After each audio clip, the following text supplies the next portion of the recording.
I don't know what I'm gonna do. I can't make the payment. I don't know what to do with the house. I can't freaking sell it. The payment is too high and I feel like I'm getting buried. Have you ever felt that way in real estate? You might be clicking on watching this or know somebody that is financially stressed out of their mind because their real estate is burying them alive. Today I'm gonna share with you the 3 biggest reasons why real estate goes bad and what you can do to fix it.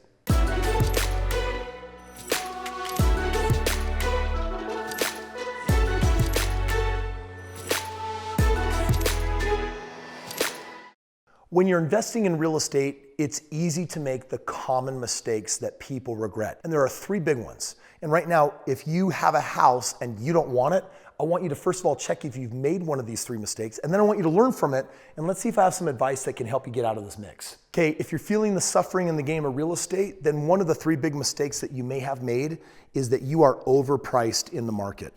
And what I mean by that is when I buy single family homes, for example, I never buy them over the median. There's a magic price point that I purchase them at, and this is where I experience maximum cash flow and basically where I can predict maximum profitability. And so anytime you go over the median, I'm gonna tell you right now, like think about it.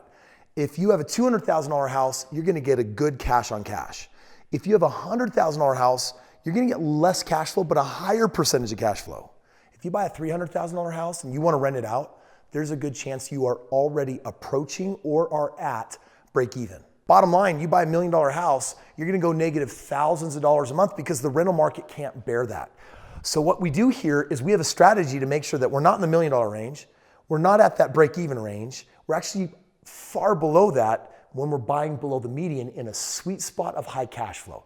Because bottom line is if real estate isn't going the way you want, if you've bought it right and it's in the right price range, you should be able to rent it out and say, at least that is a consolation, and I may not want to be in this situation, but at least I'm getting ahead instead of behind. Mistake number 2. Society has said stay out of debt, stay out of debt, stay out of debt. So when you buy a house, you slap a 15-year mortgage on it. Now, I just want to speak to this for just a second here. The concept of 15-year mortgage, the standard is what's called a 30-year mortgage. It has a predictable payment. And when you put something on a 15-year mortgage, you're saying, give me higher payments today so I pay out less interest to the bank and I'll pay it off in 15 years. Now, often a 15-year mortgage only increases your payment by maybe 20%, maybe 25%, and you're thinking, man, I'm gonna get it paid off half as much, but I only increase my payment a little bit. Feels good in the moment, but the moment the tides turn, the moment you get into a bad financial situation, with a 15-year mortgage, you can rarely rent that out at a break even.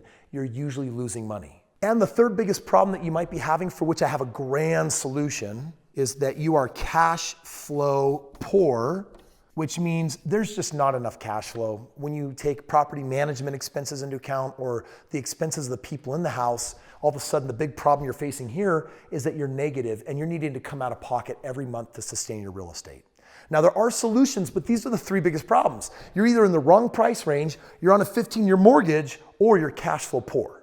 Now, if you have a piece of property or you want to learn what to do if you're ever in this situation, there are 3 solutions for these 3 problems. If you have overpriced property, number 1 solution is if you can, get rid of it. You do not want to hold on to overpriced property. And you might be saying, but Kris, if I sell it, I might be taking a loss. And if you're going to take a bad loss, then you may want to consider what I'm going to recommend in option number 3 to see if it's going to work. Number 2, if you have a 15-year mortgage, get off with a 15-year mortgage. Get on a 30-year. That's called a refinance. You go back to the bank or a new bank and you're like, hey, here's my situation. That 15-year mortgage is too much of a burden. I need a lower payment. What can we do? And you're going to want to refinance it. And if you're cash flow poor, you got to get out of that situation. And I do that with leveraging my very specific compassionate financing system. Maybe you've read my book, The Strait Path to Real Estate Wealth. I've documented the most powerful strategy in real estate for a brand new investor. And it's a version of a lease option. And what a lease option does is it gets what's called a superior rent. On average, I am collecting both a $3,000 to $10,000 down payment. And then number 2, I'm usually collecting $200 to $300 more a month on a basic single family home that's priced under $200K. Now check out what that means.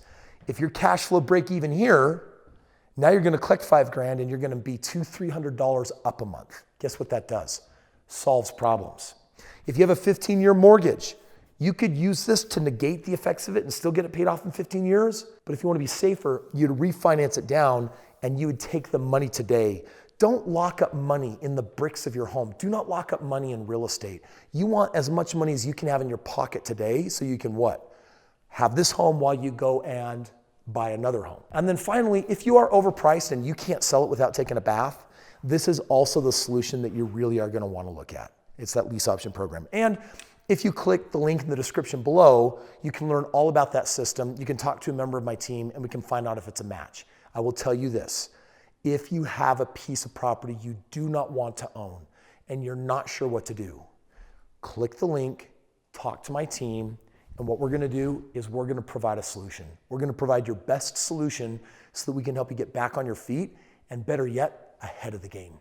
Hey guys, thanks so much for watching this video today. Make sure that you subscribe, ring that bell so I can notify you about next videos coming tomorrow. And if you want to get into the ultimate system, there's so much more to learn about creating massive wealth today with this. Just click the link below, jam with my team, and we'll make it happen.